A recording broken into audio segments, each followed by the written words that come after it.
1992, a group of rebellious artists broke away from Marvel and DC, fed up with being disposable parts of a machine they helped build. What they created instead was Image Comics, a publisher founded on creative freedom, creator ownership, and very loud promise that superheroes could be something different. And for a moment, they were. You've seen me talk about the heroes Marvel forgot, the ones DC buried, characters who had potential but never got their moment. But this time we're going somewhere else. Into the chaotic, unpredictable world of early Image, a place where bold ideas clashed with brutal deadlines, where characters were born in a flash of hype and sometimes disappeared just as fast. This isn't about Spawn, or Invincible, or the modern hits. It's about the lost icons, the ones with big ambition and even bigger shoulder pads, the ones who could have been something more. These are the forgotten heroes of Image Comics, and they deserve another look.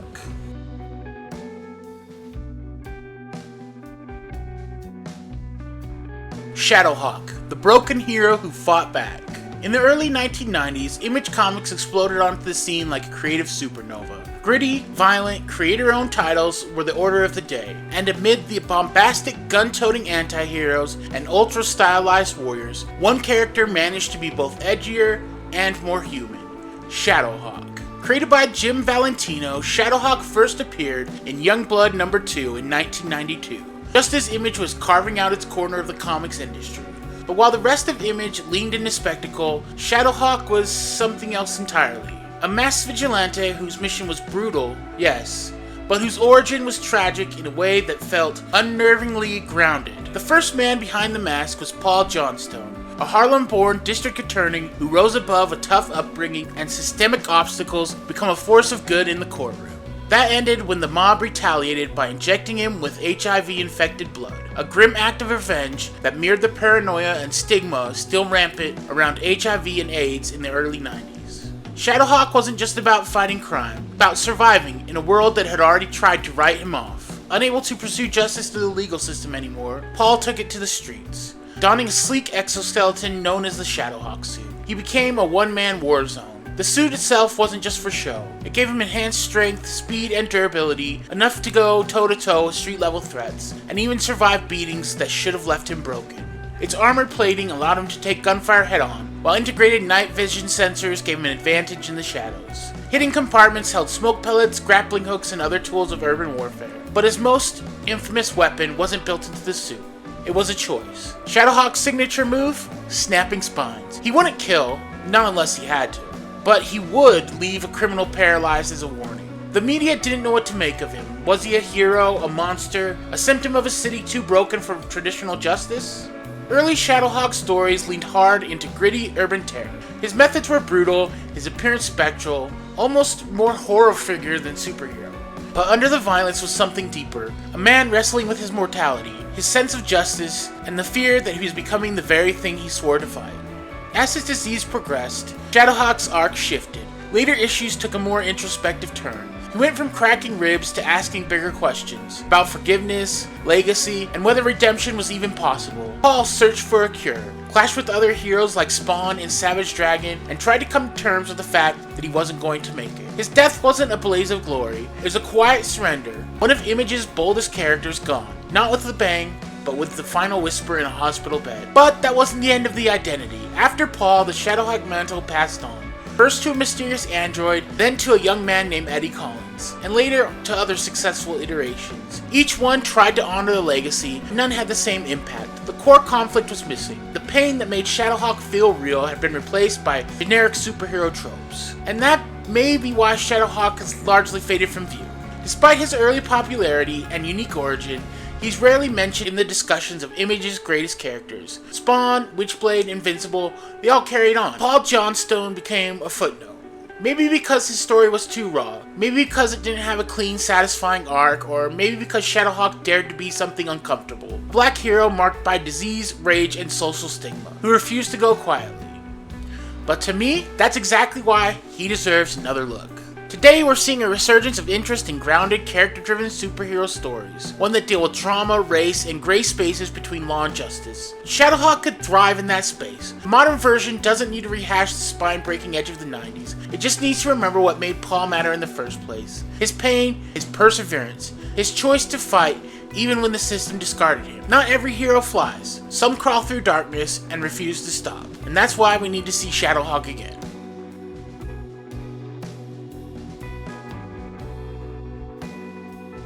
Cyblade. Owned by a corporation, reclaimed by herself. Cyblade is a hero born from royalty, built by science, and nearly erased by time. Before cybernetic assassins were everywhere in comics and pop culture, Dominique Thibault offered something more nuanced. A deeply broken survivor navigating a war between personal identity and corporate ownership. Introduced in Cyberforce No. 1, 1992, as part of Mark Silvestri's foundational Image Comics lineup, Cyblade was immediately more than just another psionic ninja in a bodysuit. Her origin, though dressed in the trappings of early 90s sci-fi excess, carries a haunting emotional weight that still resonates today. Raised in the European kingdom of Shaleen, Dominique's privileged life was shattered when her father and brother were murdered under suspicious circumstances. That tragedy left her vulnerable to the manipulations of cyberdata, a sprawling corporate empire masquerading as a tech conglomerate. But in truth, a nightmare factory of brainwashed killers. Cyberdata abducted her and turned her into a shock unit, a cybernetically enhanced assassin with a controlled chip hardwired into her brain. In every sense, she became their property. But that's a part of the core of what makes Cyblade compelling. She escaped. She tore off the leash, joined the rogue team Cyberforce, and began the long, uneven process of reclaiming her humanity. Her mutant powers allow her to generate superheated electromagnetic blades reaching up to 5,000 degrees Celsius, capable of melting through nearly any metal. But it's what those powers represent that makes her fascinating. They're hers, the one thing Cyberdata didn't give her and couldn't take away. She isn't just a skilled tactician and close combat specialist, she's a character caught between two worlds. The noble upbringing that taught her restraint and duty, and the corporate trauma that reduced her to a weapon. Her entire arc is about control, first losing it, then slowly earning it back.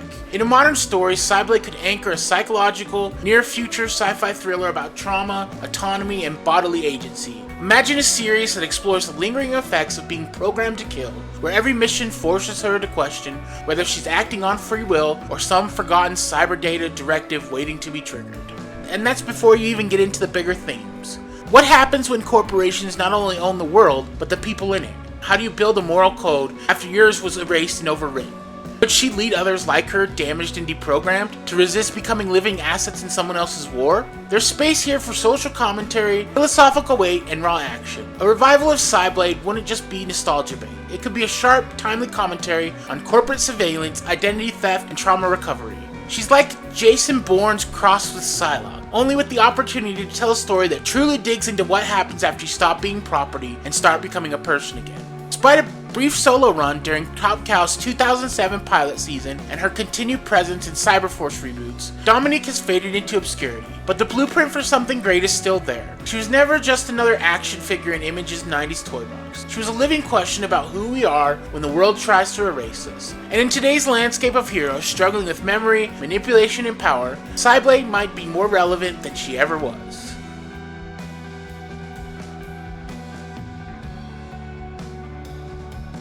Built to save a world that didn't want him, Union was a hero by design and by choice.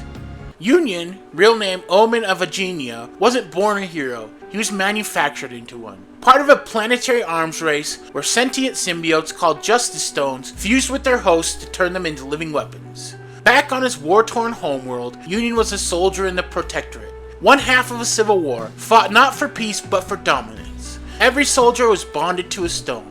Parasitic organisms capable of giving flight, invulnerability, energy projection, and unimaginable destruction. Then he fell through a portal to Earth, crashing into a frozen lake in Maine, far from the carnage and militarized destiny that defined his life. Wounded and alone, he was taken by a human woman named Jill Monroe, and what followed wasn't just a recovery, it was a reprogramming. Union learned compassion, empathy, individuality. On a planet where he wasn't engineered for war, he had to decide what he wanted to be. And that's what makes Union such a fascinating, forgotten character. He represents a rare story in comics. A soldier who questions his own purpose, not after a loss, but after finding peace. When the Directorate, his homeworld's enemy faction, emerged on Earth, Union's peaceful rebirth was short-lived. Captured and taken to a Directorate base, he triggered a chain reaction that annihilated the facility and an entire town. The fallout was catastrophic, but Union survived, and with it, his Justice Stone evolved. Once the weakest of its kind, it absorbed energy and became the most powerful version yet. Union didn't see that as a gift, he saw it as a responsibility. Instead of returning home, Union chose to stay in its home, appointing himself Protector of Earth. That's where the drama really starts. This was a superhero who never asked to be one. A literal alien weapon trying to live in New York City with a waitress girlfriend while attempting to join Stormwatch, Earth's elite response team. He wasn't exactly welcomed. They saw him as a liability, a wild card, but Union stuck with it, fighting villains like Nemno, a grotesque telepathic mastermind, and even sacrificing allies to stop greater threats. His story wasn't clean, it was messy. He failed, he killed, he changed. By the time Union joined the Monarchy, a covert group led by Stormwatch's former leader, Jackson King, he'd fully transitioned into something darker. Haunted by what he'd done and forced to engage in ethically gray torture missions, Union became a symbol of post-Cold War superhero ethics. He decapitated enemies and kept their heads. His transformation raised a vital question. Can a weapon ever not be a weapon? That's the thematic goldmine Union represents. He's a commentary on militarization, trauma, and identity. His Justice Stone is a sci-fi stand-in for PTSD. It makes him powerful, but it also controls him, warps him, and isolates him. He's constantly battling the question, is he a protector because of who he is, or because he doesn't know how to be anything else? Even when he dies, he's brought back from the dead and weaponized again. It's never as simple as hero or villain. Union is a tragic figure, stuck between worlds, constantly trying to earn a humanity he was never born with. With today's audiences more interested in morally complex characters and trauma-informed storytelling, Union feels tailor-made for a comeback. He's got the powers of a Superman, pathos of a tortured soldier, and the aesthetic of early Image comic excess. But behind all the glowing energy blasts and alien tech is a man who just wants to be more than he was built for. And if that's not relevant today, what is?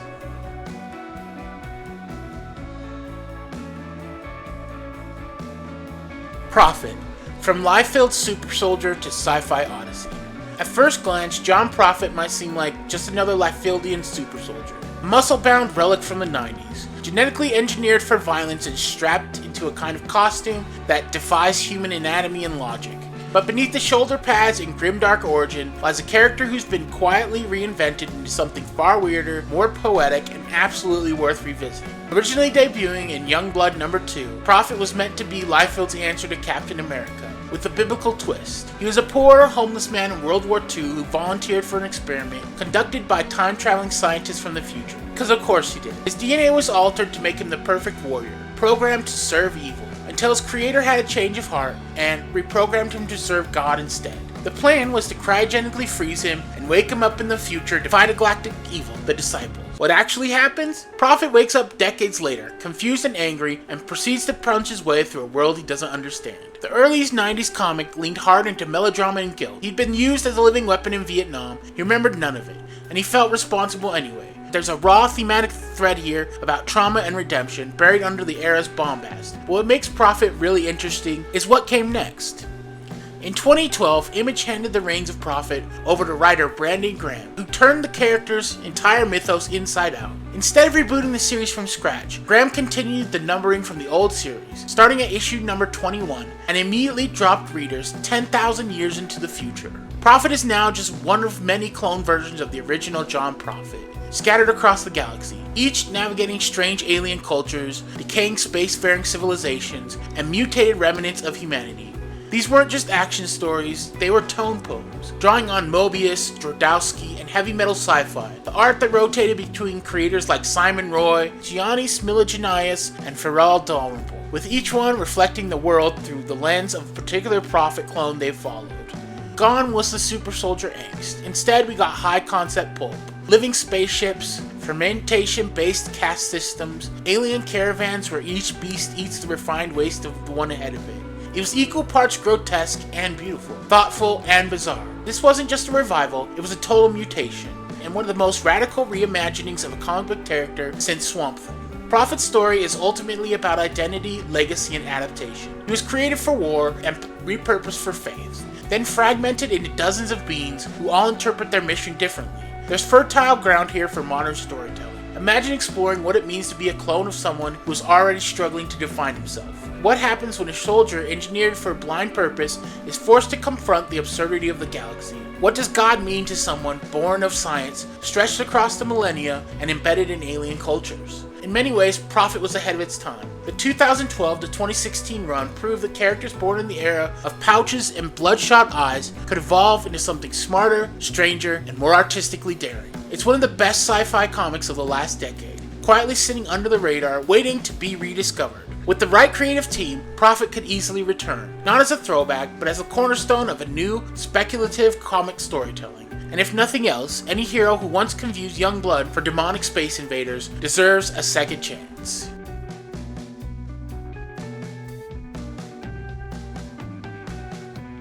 The Max. Not quite forgotten, but still left behind. If Spawn was Image's poster child for anti-hero excess, and Savage Dragon was their weirdly relatable workhorse, the Max was something else entirely. A surreal, emotional deep dive into trauma, fantasy, and the messy contradictions of identity. Created by Sam Keith and co-written by William Messner Loebs, The Max first appeared in 1993 and quickly set itself apart from the other hyper-violent, high-testosterone comics dominating the era. The story follows a hulking purple figure known as The Max, who lives in a cardboard box in the alley. Homeless, mentally unstable, constantly shifting between two realities. In one world, he's a man down on his luck, shunned by society. In the other, he's a powerful, almost mythic protector who stalks the wild dreamscape of the outback. But both worlds are connected through Julie Winters, a cynical, no-nonsense social worker in the real world, and a jungle queen in the outback. Their connection isn't just narrative, it's psychological. The outback isn't some alternate dimension in a sci-fi sense. It's a projection of Julie's own repressed trauma, especially stemming from trauma in her youth. The Max isn't just a random superhero, he's a fragmented piece of her psyche, a distorted guardian shaped by the need for protection. Likewise, Max's own confusion and sense of helplessness mirror his own fractured identity. He's a man with no real name, no clear past, and a reality constantly shifts around him. At its heart, The Max is about how people cope with trauma, how the mind compartmentalizes pain and creates entire internal worlds just to survive. It explores how survivors carry their experiences with them, how memories warp and shift over time, and how confronting the truth can be both painful and freeing. Julie in particular undergoes a powerful character arc as she comes to terms with her past and begins to reclaim agency over her own narrative. Something that makes her one of the more layered and raw female characters of the 1990s. Visually, the series was just as bold. Sam Keith's art, chunky, distorted, exaggerated, matched the tone perfectly. Characters stretched and shrank depending on their emotional state. Reality and fantasy bled into each other with dream logic, and backgrounds would frequently melt or twist without warning. Every page felt like a glimpse into a broken mind trying to hold itself together. Even the villains, like Mr. Gone, a lecherous, manipulative figure with psychic powers, aren't just monsters, but reflections of cycles of abuse and self-loathing. And despite its originality and cult following, The Max never really became a mainstay. Yes, there was a 13-episode MTV series in 1995 that faithfully adapted the early issues, and in my opinion it holds up remarkably well.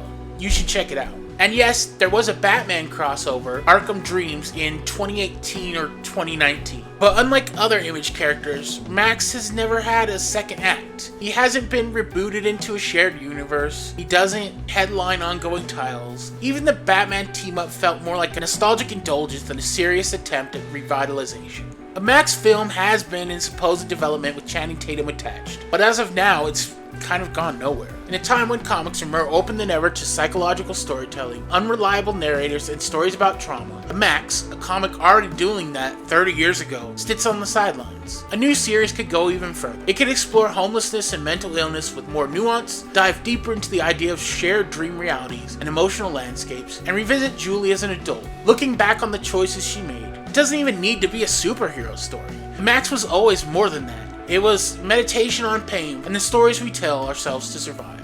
He's definitely not the most obscure character on this list, and some people will disagree that he's even forgotten. But he's one of the most overdue for a real return. And since it's my video, I put him in here. Because in the right hands, he's a reminder of how weird, raw, and meaningful comics can be. Image Comics was built on risk, on creators betting everything that their wild, messy, passionate ideas could stand on their own. Not all of them made it. Some were abandoned, others simply outpaced by time. But behind the splash pages in 90s excess, you can still see what made them matter. the ambition, the anger, the spark of something original. And that's kind of why I make videos like this. Because sometimes all a forgotten hero needs is someone to remember they existed in the first place. If you enjoyed this look at Image's Lost Legends, let me know in the comments which one you think deserves a second chance. And if you got a favorite that make the list, tell me. You might just see them in a future video. Like, subscribe, and share if you want more deep dives like this. Sometimes looking back is the only way we figure out what comics could still be. Thanks so much for watching, and as always, I'll catch you in the next one.